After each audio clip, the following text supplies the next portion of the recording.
Hola, ¿cómo están? ¿Cómo les va, querida gente, queridos hermanos? Con mucho cariño les saludo desde acá de las afueras de Santiago de Chile. Un saludo afectuoso para todos ustedes que están en la linda ciudad de Alicante, que personalmente no tengo aún la oportunidad de conocer.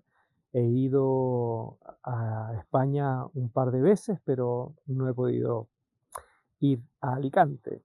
Mi nombre es Ulises Oyarzún, pero hace unos años descubrí que originalmente mi apellido es Oyarzún, que por ahí la tilde en la U fue puesta en algún registro civil de manera muy mala hace ya bastantes años, por los años de mi abuelo.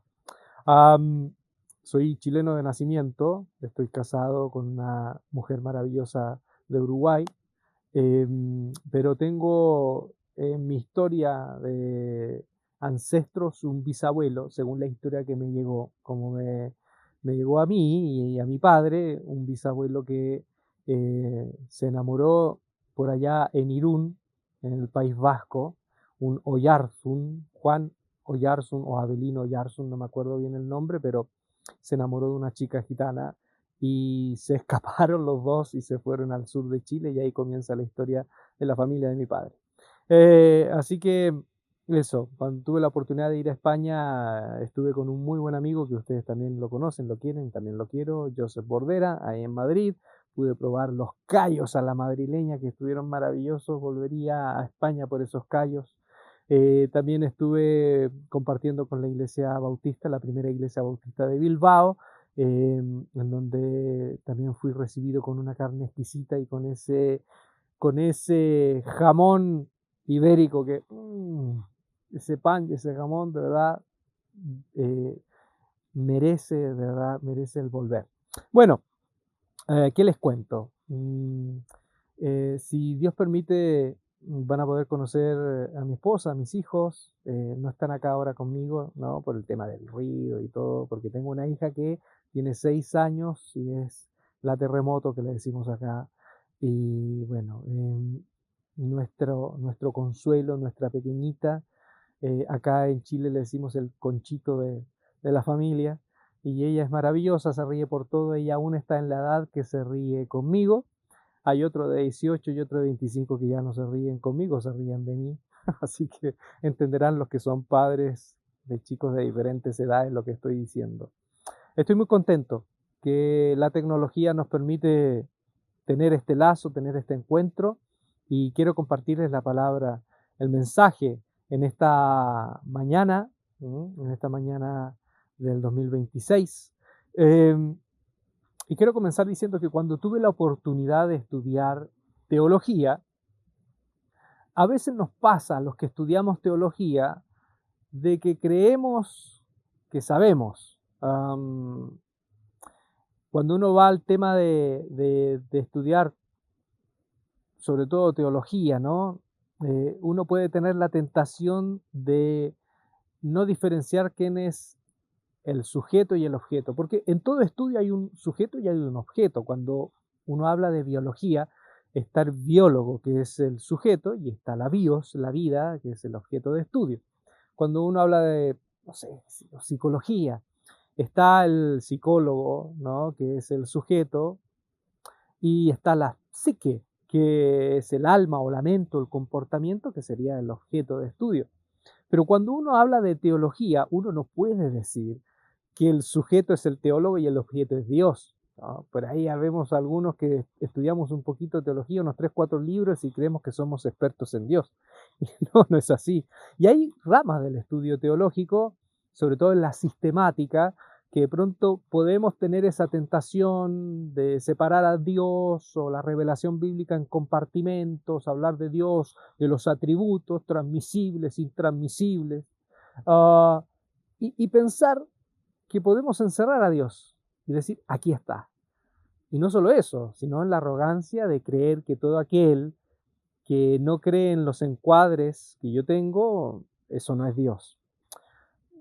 Cuando yo pienso en el testimonio del libro sagrado, por ejemplo, veo a un Elías que en un momento estuvo esperando el viento, el fuego, el terremoto, y Dios apareció en un silbo apacible. Am, Pienso en Job, que frente al dolor terrible, él esperaba una respuesta concreta y en los últimos capítulos aparece Dios y en vez de darle una respuesta, Dios le hace más preguntas. Pienso en los sabios de Oriente, en los conocidos, los conocemos como los Reyes Magos, ¿no? Los sabios de Oriente, que van buscando al Mesías en un palacio, en un templo, y la estrella los conduce a una casa pobre a las afueras de Jerusalén. Algunos discípulos también en el primer siglo estaban segurísimos que Jesús iba a volver en sus días, pero el cielo guardó silencio. También uno ve cuando estudia las cartas o el libro de Hechos que hubo cristianos de la Palestina del primer siglo que pensaban que esto era, que la cruz, que la resurrección, que el movimiento de Jesús era una renovación del judaísmo y no entendieron que Dios estaba amasando una nueva creación. Es más, en Apocalipsis vemos a Juan que busca un león y lo que encuentra no es un león, sino un cordero. A lo que voy es que muchos podemos creer que somos expertos en decir quién es Dios, qué hace Dios, con quiénes se junta Dios, a quiénes odia Dios, a quién ama Dios, hasta que Dios mismo nos tapa la boca. Eso me encanta. Yo creo, y esto es una opinión muy personal, que no sé si teología sería un buen nombre, podría ser balbusología, ¿no? Porque son balbuceos los que tenemos cuando nos encontramos con este misterio, lo que llamamos Dios. Les quiero proponer una de las maravillosas clases de teología sistemática, dogmática, lo que ustedes quieran, que aparece en el Antiguo Testamento, el encuentro de un pastor que fue príncipe de Egipto con esa llama eterna que lo llama desde el misterio infinito.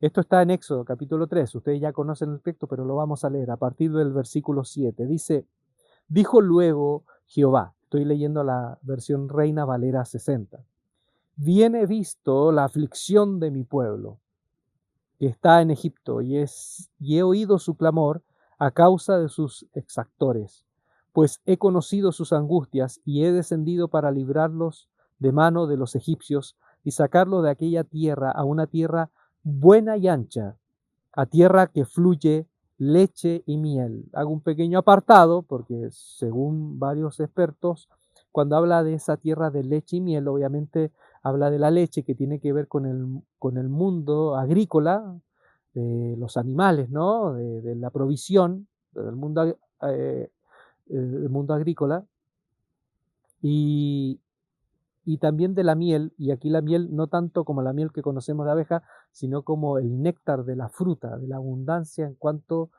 también a este mundo campesino en donde desde lo animal y también desde el fruto de la tierra hay abundancia. Entonces dice, a la tierra que fluye leche y miel, es una tierra rica, a los lugares del cananeo, del eteo, del amorreo, del fereceo, del jebeo y del jebuseo. El clamor, pues, de los hijos de Israel ha venido delante de mí y también he visto la opresión con que los egipcios los oprimen. Ven, por tanto, ahora y te enviaré a Faraón para que saques de Egipto a mi pueblo, los hijos de Israel. Entonces Moisés respondió a Dios, ¿quién soy yo para que vaya Faraón y saque de Egipto a los hijos de Israel? Y él respondió, ve, porque yo estaré contigo y esto te será por señal de que yo te he enviado. Cuando hayas sacado de Egipto al pueblo, serviréis a Dios sobre este monte. Dijo Moisés a Dios, he aquí que llego yo a los hijos de Israel y les digo, el Dios de vuestros padres me ha enviado a vosotros. Si ellos me preguntaren, ¿cuál es su nombre? ¿Qué le responderé? Y respondió Dios a Moisés, yo soy el que soy. Y dijo, así dirás a los hijos de Israel, yo soy, me envió a vosotros. Éxodo 3 del 7 al 14. Lo primero es esta presentación enigmática, ¿no? Yo soy el que soy. En la versión que tenemos en castellano, aparece justamente esto, el yo soy, porque ah, según la exégesis, y aquí, perdón, pero a veces de pronto las personas que hemos estudiado un poquito más, uno o dos libros, que tampoco es que uno estudia mucho, ¿no? Empezamos con estos términos y les pido disculpas, ¿no? Porque a veces uno tiende a hablar en complicado. Cuando hablo de la exégesis, yo sé que muchos de ustedes saben, ¿no? Pero en respeto a aquellos que en esta comunidad este día nos acompañan por primera vez, es un campo de estudio que tiene que ver con la observación y la interpretación correcta de textos antiguos para saber cuál es su significado original. De ahí viene el término exégesis, que es un término griego, exégesis. Me acuerdo de un amigo mío que cuando uno entra a estudiar teología, yo estudié en el seminario bautista, en el primer año todos nos creíamos teólogos y él era seminarista en una iglesia rural. Y esto se supo en los pasillos, ¿no? Y todos nos reíamos porque él se paró con esa impronta de sabiondo y comenzó su mensaje: hermanos, habéis oído de homilética, habéis oído de hermenéutica, habéis oído de dialéctica, en una iglesia pequeñita rural donde había muchos, incluso personas analfabetas, que iban a escuchar de homilética, hermenéutica, dialéctica, lo más conocían la diabética que vivía calles abajo.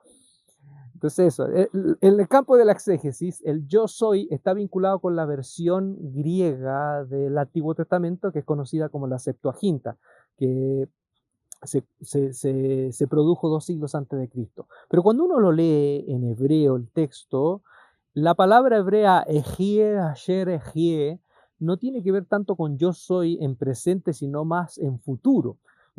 Un acercamiento podría ser como yo seré el que seré. Es curioso eso. O yo seré el que estaré. Y cobra sentido, ¿no? Yo seré el que estaré. Porque el propósito de la aparición es justamente la garantía de Dios, estando con Moisés y estando con el pueblo en lo que va a venir, en la confrontación con el imperio más poderoso de turno.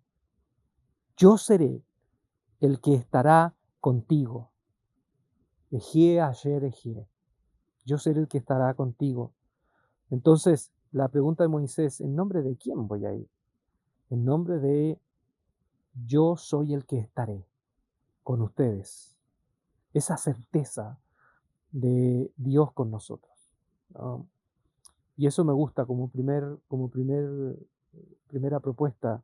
El Dios que se le aparece a Moisés no es un Dios que se ausenta, no es un Dios que abandona, es un Dios que está.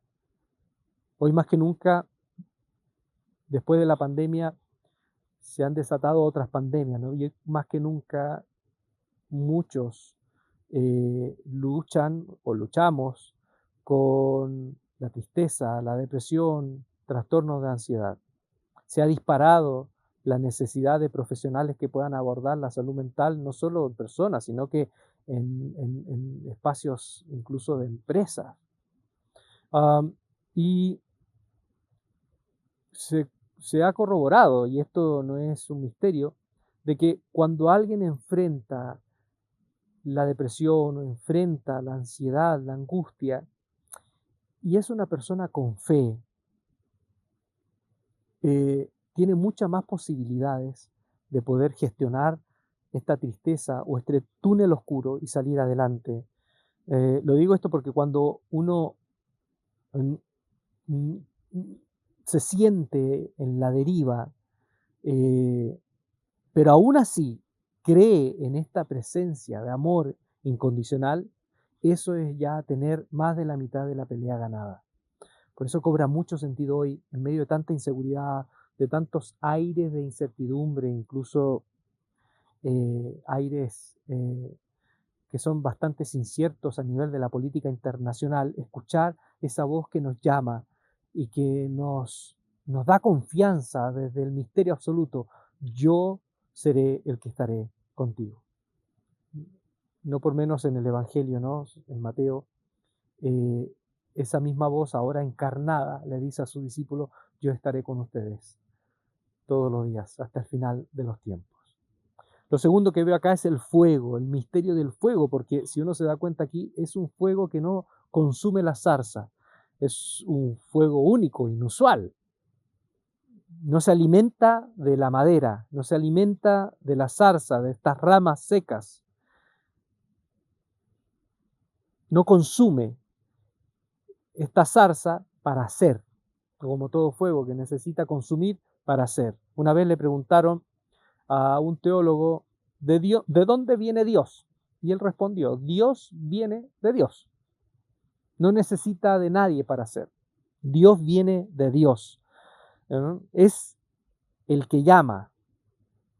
En este misterio, en esta viñeta que tenemos del Antiguo Testamento, este que llama no necesita de nadie ni nada para hacer, no es efecto de ninguna causa. Pero también, no solo eso, no es que uno puede hablar de la ontología de Dios, ¿no? Porque ahí también uno puede entrar en el dogma, la ontología de Dios, el ser de Dios, pero esto va más allá, en la ética.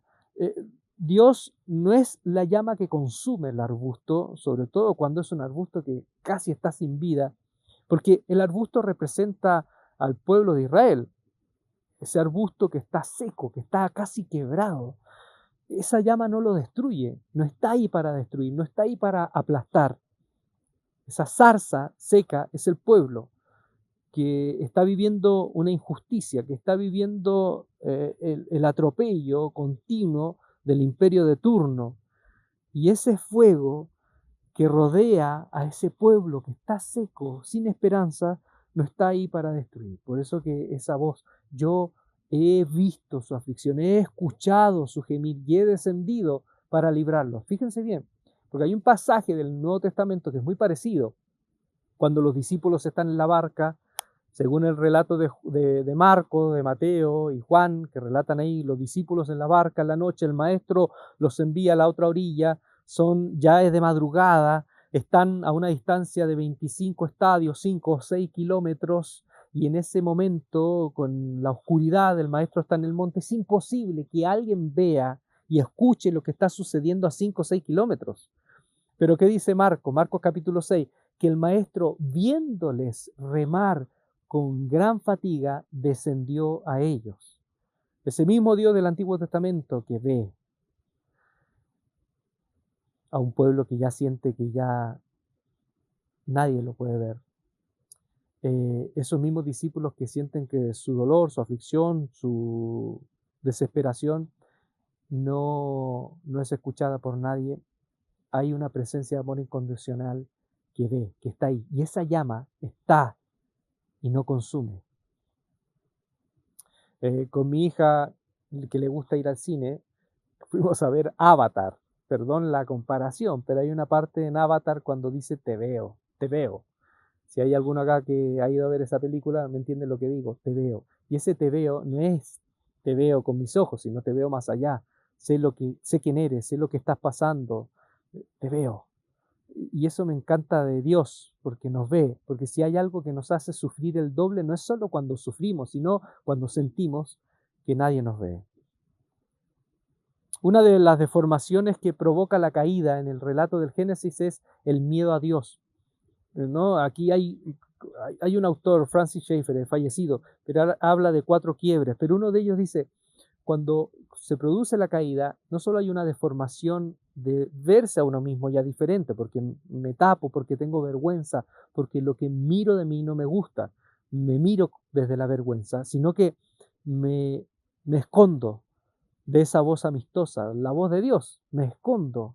Hay una fisura en esta percepción de Dios, y lo que acontece acá es la aparición del miedo, el miedo a Dios. Por eso Adán se esconde de esa voz que era amistosa. Entonces esta llama es una presencia amistosa, de amor. Y aquí termino esta parte cuando dice el Evangelio sobre Jesús. ¿Qué dice el Evangelio sobre Jesús? Aparte de su humildad, él evoca las palabras del profeta y dice que el Mesías no quebrará la caña cascada ni apagará el pábilo que humea.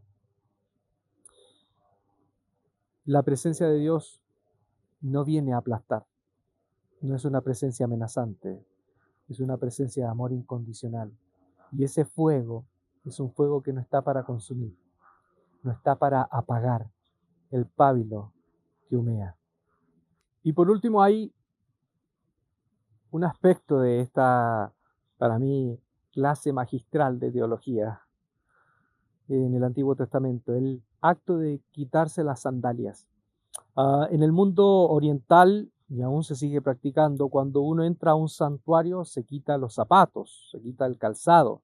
En el libro de Josué pasó lo mismo, el ángel le dice quítate el calzado porque estás en un lugar santo. Y varios se han preguntado, y yo también me pregunto, ¿cómo esto de quitarse el calzado? ¿Qué significa? ¿Qué hay detrás? Y aquí hay varias opciones. La primera, yo creo que la que todos nosotros manejamos como primera opción, es la purificación, ¿no? Quitarse el calzado en un lugar santo es purificar, no contaminar el lugar santo con tierra pagana. Lo segundo es la humildad. En el mundo antiguo los esclavos no usaban calzado. Bueno, los esclavos, habían esclavos y esclavos, pero estamos hablando de los esclavos mm, eh, como tal, ¿no? Vivían una vida inhumana, no usaban calzado. Tercero, conexión. Quitarse el calzado es quitarnos lo que nos separa de la creación, que también está bonito, ¿no? Es volver a la esencia, a reconectarnos con la creación, porque por eso les digo, en la creación, en el relato de la caída, también hay una fisura del hombre con la creación, esa armonía que había se rompe y ya la tierra no responde, sino con cardos, con espinos, y hay esto de volver un poco a reconectarnos. Pero lo cuarto me parece muy interesante, que es un cambio de paradigma. Quitarnos el calzado frente a Dios también puede ser que ese Dios nos pide, escuchen bien, en ese acto dejar atrás lo ya caminado. Y eso es uno de los grandes desafíos que uno encuentra en el Evangelio, los grandes problemas de las personas que estaban radicalizadas en su tradicionalismo, que no pudieron ver el Dios detrás de las palabras y los actos de Jesús, porque les parecía completamente nuevo, extravagante, qué sé yo. Pero es el Dios que llama, y que muchos lo entendieron, pero tenían que sacarse antes lo que ya había en su background, ¿no? Gregorio de Niza, cuando habla también de este encuentro de Dios y Moisés, dice, el verdadero conocimiento de Dios y de nosotros mismos acontece cuando el alma es purificada de toda representación falsa. Por eso les digo que teología es un estudio que siempre se debe hacer desde la humildad, porque siempre gateamos en el texto bíblico, porque siempre balbuceamos. Como dice un autor, Dios habló y todo lo demás es comentario, y a veces comentario desde la humildad, desde la ignorancia. Anthony de Melo, un sacerdote fallecido que quiso conectar un poco el mundo del catolicismo con el mundo hindú, él dice, cuando eres producto de tu cultura, sin cuestionarte nada, te conviertes en un robot. Tu cultura, la religión, las diferencias económicas o raciales o regionales han sido estampadas en nosotros como un sello, y muchos confundimos que eso es lo real. Nos enseñaron una religiosidad y una forma de comportarnos que no hemos elegido. Fueron impuestas desde que nacemos. Por eso dice él, solo lo que hace y se decide desde adentro es auténtico y nos hace libres.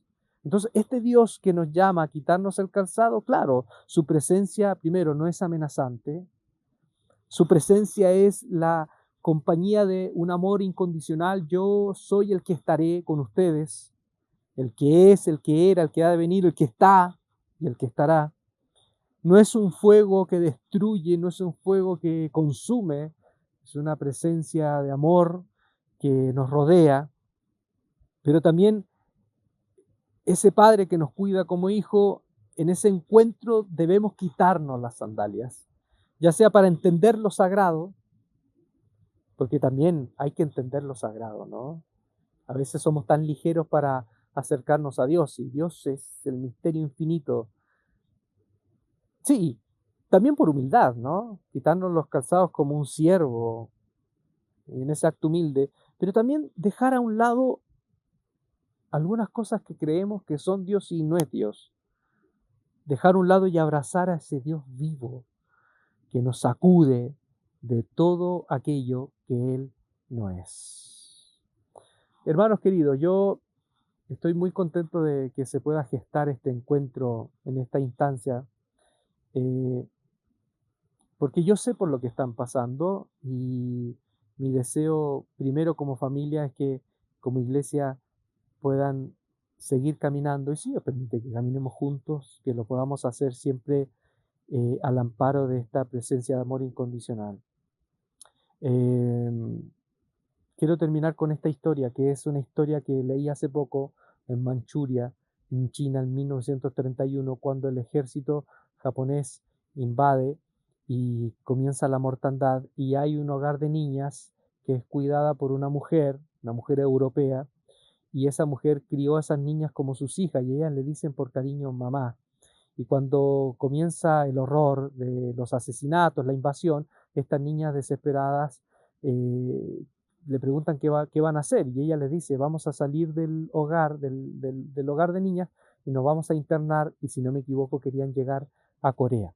Y ese viaje iba a ser muy peligroso. Y ella les dijo, hijas, vamos a hacer esto.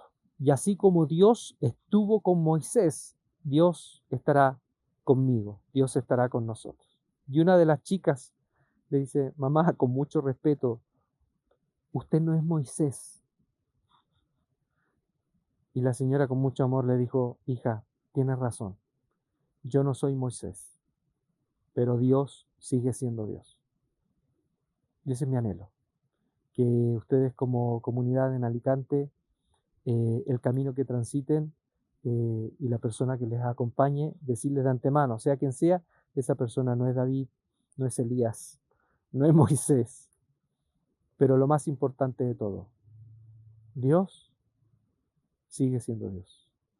Y eso es lo que más importa. Esa llama de amor que no consume, esa voz de esa certeza, yo estaré con ustedes. Y ese acto de quitarnos los calzados para dejar atrás todo aquello y encontrarnos con este Dios vivo que nos llama desde su amor incondicional. Vamos a orar. Señor, gracias por esta oportunidad, gracias por este contacto que nos permites. Yo te pido que tú puedas seguir bendiciendo a esta iglesia maravillosa en Alicante y que el camino que tengan que emprender lo hagan con la plena certeza de que lo hacen convencidos de que esa voz les está llamando, esa voz de amor incondicional, esa presencia que no consume, que fortalece, y esa presencia misteriosa que nos invita a quitarnos los calzados para estar ante su presencia. Ese Dios de amor los está llamando. Sea el proceso que están viviendo y la persona que les va a acompañar, estoy seguro que si bien no será Moisés, no será David, ni será uno de los grandes que aparecen en el texto bíblico, pero lo más importante es que tú sigues siendo Dios y tú vas a estar con ellos hasta el final. Gracias, Señor. Que el Señor les bendiga, que el Señor les guarde, que el Señor haga resplandecer su rostro sobre ustedes, tenga de ustedes misericordia, que el Señor alce sobre ustedes su rostro y les dé paz. En el nombre de Jesús. Amén y amén. Que estén muy bien, cuídense. Bendiciones, nos vemos.